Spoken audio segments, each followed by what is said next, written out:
I need to give you this information. This talk is for 10/21/1998 for NOW. I want to thank NOW first for 1996 for supporting me at their national meeting in Las Vegas. I really appreciated that support.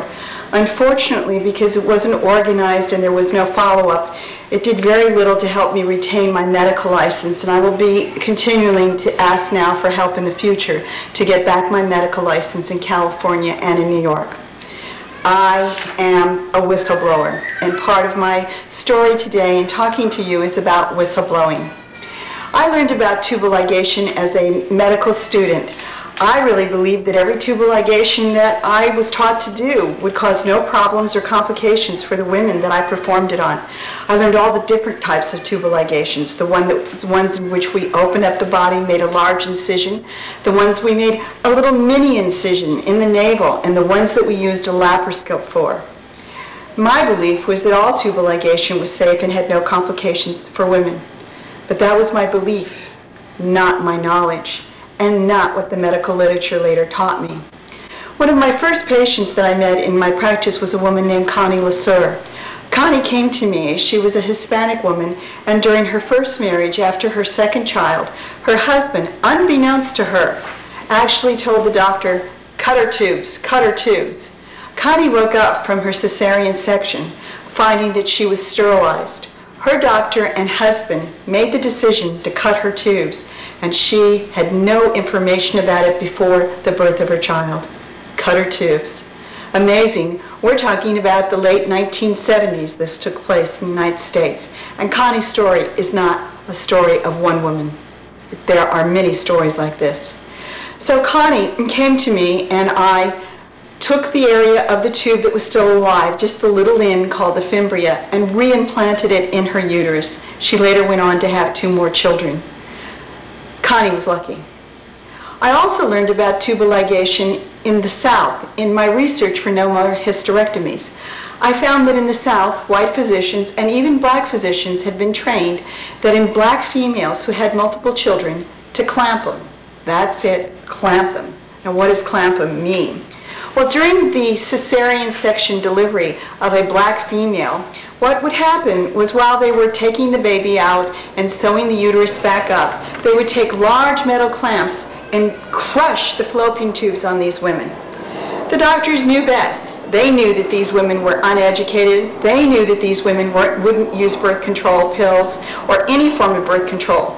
And they thought that they were going to decrease the welfare rolls by actually damaging the tubes without giving informed consent, so that these women would go on to not having more children. Clamping tubes was a practice that was common in the South, and it's a very real practice. And I think that everyone should know that this went on and may still even be going on. These are the political issues for NOW to know. NOW has done a great job in helping fight for our rights over our body, to help us be able to choose whether to have a child or not. Abortion issues have been very important to NOW.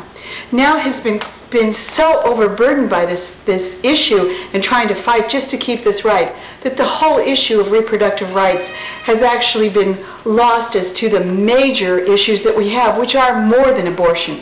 We as women really don't have control over our own bodies. I then learned further when I started doing research and presented a paper in 1990 at Kiel, Germany. That paper included beautiful slides and numerous statistics because I spent more than a year researching on all the negative effects of tubal ligation. Because at that point in my career, I was seeing woman after woman who came to me with depression, hot flashes, dry skin, hair falling out, no more periods, pelvic pain, inability to have sex, not even feeling sexual. These women were actually castrated. These women actually became castrated after their tubal ligation, and they were all told the same thing. It can't be, the tubal ligation had nothing to do with it, it's in your head. So for 1 year, I gathered every paper, all the data I could, and I went to Germany with my slides and information in hand. And I presented the paper at the National Fallopian Society there. I was met with very strong support by the European physicians, and I was met with hostility by my American peers. Basically, what I had found out was that about 80% of women who had tubal ligation went on within 3 years to have a hysterectomy. That's right, 80% went on to have a hysterectomy in 3 years. These hysterectomies were based on bleeding abnormalities, pain, and just discomfort that became so severe. So this data was being withheld from the public. So women were actually having tubal ligations, and they weren't being told all the things that can happen. They weren't being told that they could be hospitalized, have a major complication. They weren't being told that they could have a hormone imbalance afterwards. And they weren't being told that they could actually require a hysterectomy as a result of their tubal ligation. This was a consistent and ongoing problem with tubal ligation. And where has it changed? It hasn't changed. Despite me publishing papers, going and lecturing, talking about the need to have informed consent, very little has been done. And many of the women who have these common complications to tubal ligation are simply told they're crazy, it's all in their head. I'm preparing a second anatomical tape, a tape that will describe the anatomy and physiology for you that will be forwarded to now after this talk. Basically, what I wanted to do is go over the politics of this issue and actually plead to you and beg to you to help us work on an educational program about reproductive rights in general and the necessity for women to have control over their bodies. More than just the abortion issue. It really is more. Women like Susan Busher, who's here today, have been told, we're going to do this tubal ligation, you're not going to have any problems, you're going to not have to worry about sex in the future, and have a good life. And Susan woke up from her tubal ligation and several months later found herself depressed, with night sweats, irritated, fatigued, enraged, confused, mood swings, lack of sexual desire, a general lack of any kind of energy to fight for her own life and for her children and her family. Why? Because Susan had been castrated.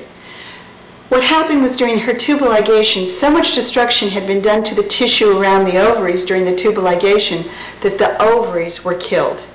The vascular system, the arteries and capillaries and veins that went to the ovaries were actually destroyed, so that Susan's ovaries died and withered several months after the tubal ligation. Worse, though, is that Susan knew something was wrong, and when she kept looking for help, she was turned away. That's because this is another silent conspiracy where we're not talking about this issue. And when I even attempt on the web yesterday, I attempt to go into an establishment medical forum and talk about this issue, the doctors who ran that forum literally censored me and removed it, saying that tubal ligation was safe and there were no complications, or there were relatively so few that women didn't need to know about it. Yes, again, once again, we don't need to know. How many times have we all heard that? Well, I told you about Connie, women getting tubal ligations because their husband said so or their doctor decided to do it without telling them. I told you about the horrifying story of black females in the South and probably other places I only interviewed in the South, where women had their tubes crushed because they were poor and had more than one child. A form of genocide, actually, on that community. Now I'm going to tell you one more story that has been taboo and silenced. That is a story of tubal ligation technique that was supported by the FDA in the early 1980s. Doctors with goodwill and good choice entered into this study, and the study idea was we're going to make a reversible form of sterilization. Well, what they did was through a hysteroscope that went up the vagina into the uterus, they, under high pressure, forced liquid silicone into the fallopian tube of women, of thousands of women. Up to 8,000 to 13,000 women had this experimental technique in the United States done by a company called the Oviduct Corporation. Fine doctors in Los Angeles like Dr. March, fine doctors in Arizona like Jake Cooper, fine doctors across the country were doing this procedure. The problem was, I took care of some of the after effects. I took care of 2 women from Arizona who suffered from severe pelvic pain and immunodistress syndromes, who became actually immunologically ill and developed ANA antibodies and rheumatoid factors secondary to the high amounts of silicone and silicone antibodies in their body that had spread into their body. and I took care of the very tragic case of Sarah Woods here in Los Angeles, a patient, I believe she was a patient of Dr. March. What happened in her case was that her silicone was actually expelled into her abdominal cavity, and it actually encased her bowel, and it was hard and rigid, and she couldn't use her bowel because her bowel became like the plastic silicone that had spread in her body. A resection of her bowel and removal of the silicone had to be taken out for her to function better. But she had so much silicone in her body, she suffered from immune reactions to the silicone as well. About 1984, I went to the Department of Justice and I went to the FDA to complain about this technique and other techniques that had been duped upon American women, where women were still being lied to about everything is safe.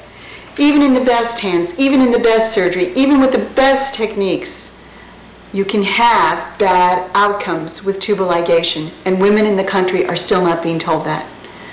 But the FDA report was, I begged the FDA to recall all 13,000, how many ever women they had put silicone in, because they didn't know they were getting silicone. They were told it's an inert element that we're using. They were never told. They were never told that the company that was associated with this device that was experimentally used in the United States fled the U.S., fled for fear of litigation. They are now in Europe doing this procedure on women in Europe, and the women in Europe have no idea of the complications that happened here in the United States.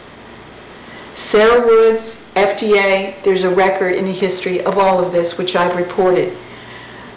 But the fine doctors who knew later, when I wrote them and I called them and I said, we really have to do something, those fine doctors have not stood up yet.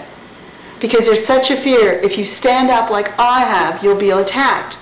So these doctors know that the issues are there. They're frightened, perhaps, not to have what happened to me. Or maybe they just want to keep quiet and be silent also. I don't know. I can't speak for them.